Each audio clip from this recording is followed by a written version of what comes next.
proverò un po' a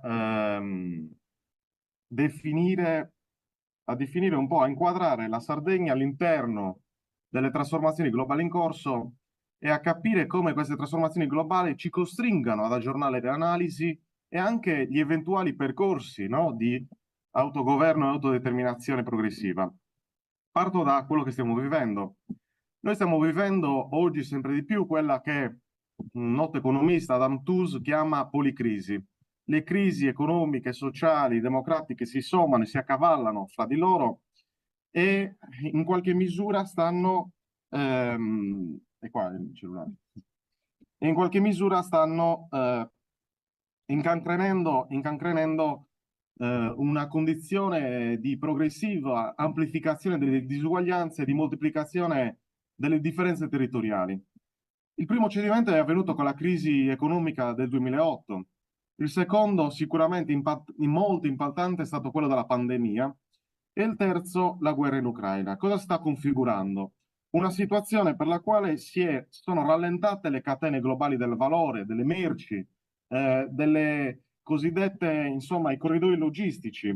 E stiamo assistendo a un dibattito dove si dice che bisogna riportare, riavvicinare le catene produttive in loco. Nearshoring, reshoring, si parla anche di globalizzazione fra amici e lo dicono proprio gli Stati Uniti, che insomma hanno fatto del libero mercato attraverso anche le armi del diritto un vettore per dire a tutti guardate che abbiamo tutti uguali opportunità. Bene, questo sta crollando su una politicizzazione delle catene del valore globali, su una guerra a bassa e ad alta intensità che sta tornando prepotentemente sulla scena e su un utilizzo di quello che viene definito da alcuni giuristi del geodiritto, ovvero delle norme del conflitto, un esempio di Huawei fra Trump e la Cina, per non parlare di Google, di della competizione che si gioca sulle tecnologie.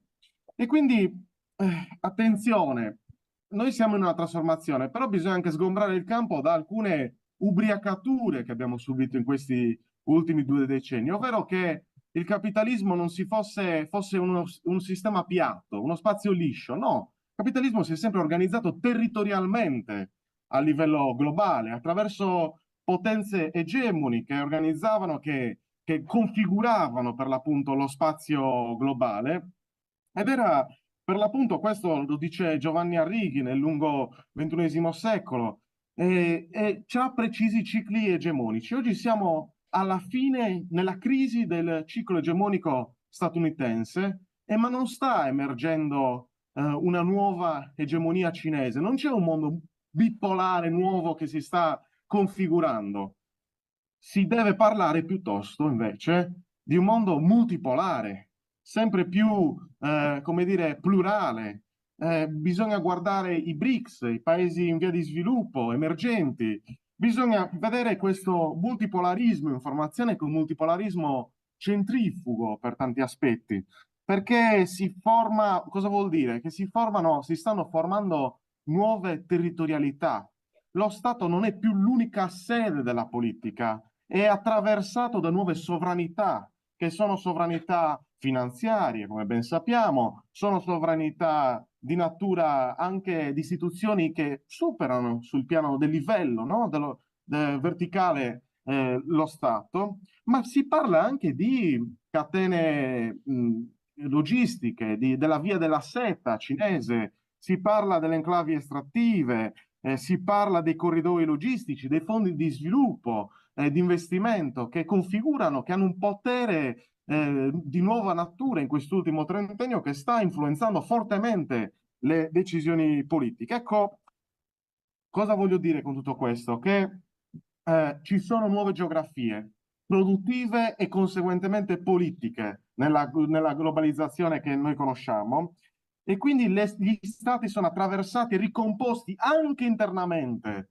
da queste nuove geografie. Cosa vuol dire internamente? Che c'è uno spostamento verso il potere esecutivo, che ci sono le logiche dell'impresa che entrano all'interno della gestione dello Stato, che c'è una progressiva appalto verso l'esterno di funzionalità, di capacità tecnica esecutiva della politica. Cosa vuol dire? Quindi che significa questo? Che questo ci impone delle nuove categorie, delle nuove analisi e ovviamente questa crisi che stiamo vivendo, questa policrisi, che in definitiva è una crisi dell'iperglobalizzazione di matrice statunitense, che cosa sta portando? Sta portando a una produzione di nuove fratture geoeconomiche, perché noi l'abbiamo sperimentato da sempre. Abbiamo un punto di vista preciso, quello di un luogo che ha subito processi di colonialismo interno, all'interno dello Stato italiano e prima ancora dei Savoia, ma oggi questi processi si complicano ulteriormente e possiamo in qualche misura, perdonate la sintesi, dire che queste nuove geografie economiche che stanno formando a livello globale e produttive, dove gli stati sono un piccolo anello all'interno di un assemblaggio di attori politici ed economici. Noi siamo, per dire, noi siamo in un'area subalterna, un'area dipendente economicamente, quella del sud e delle isole del Mediterraneo, ma c'è, per dire, il nord, il centro-nord, che è agganciato sul piano produttivo ed economico e insomma di tutti gli spostamenti delle merci con la cosiddetta banana blu che passando per la Germania arriva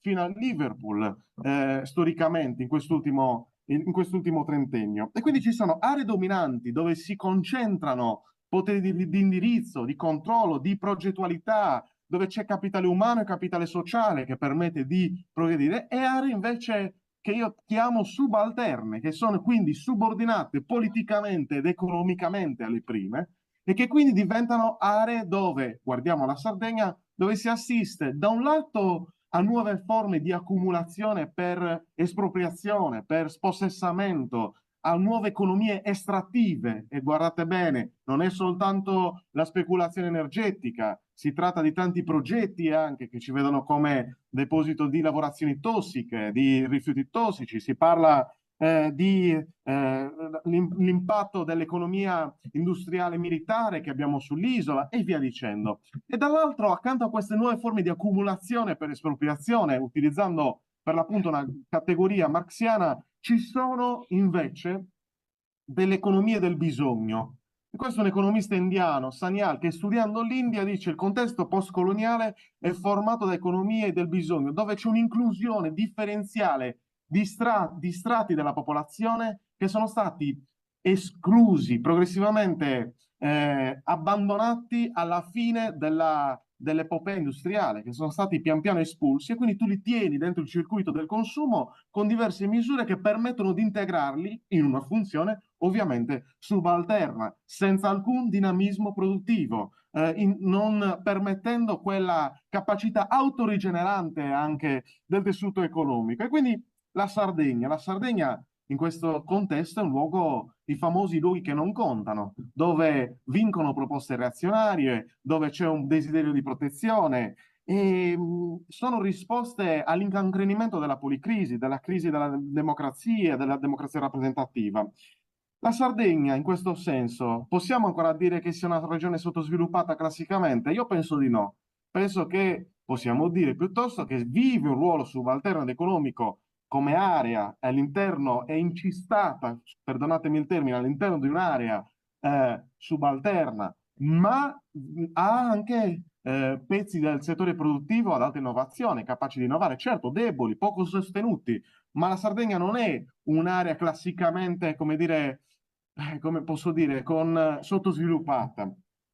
La dipendenza è sempre nei confronti soltanto di Roma, la dipendenza politica? No, ci sono, come dicevo prima, nuovi centri.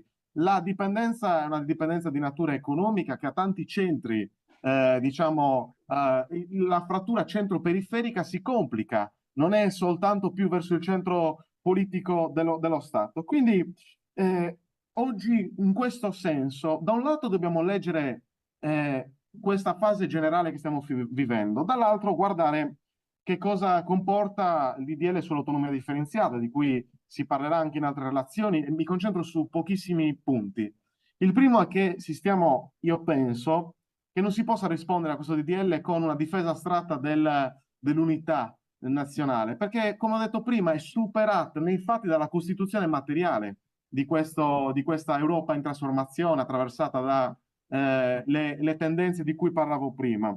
E dall'altro lo Stato non è più capace di garantire una riparazione economica alle disuguaglianze economiche e territoriali, perché non basta più come entità, non basta più, è distrutto, è frammentato da queste trasformazioni.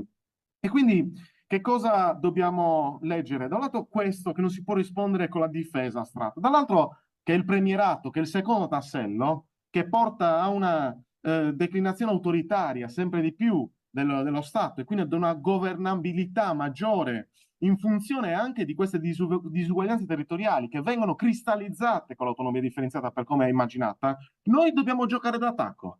Dobbiamo in primo luogo rivendicare le materie che ci interessano, subito l'energia, i trasporti, controllo dei porti e degli aeroporti, il governo del territorio e via dicendo. Dobbiamo sviluppare l'articolo 3 dello statuto sulla riforma della regione e dello stato economico del personale. Dobbiamo mettere in atto le norme di attuazione, purtroppo sottoattuate, e dobbiamo scrivere, come l'auspicio di questo convegno, un nuovo statuto.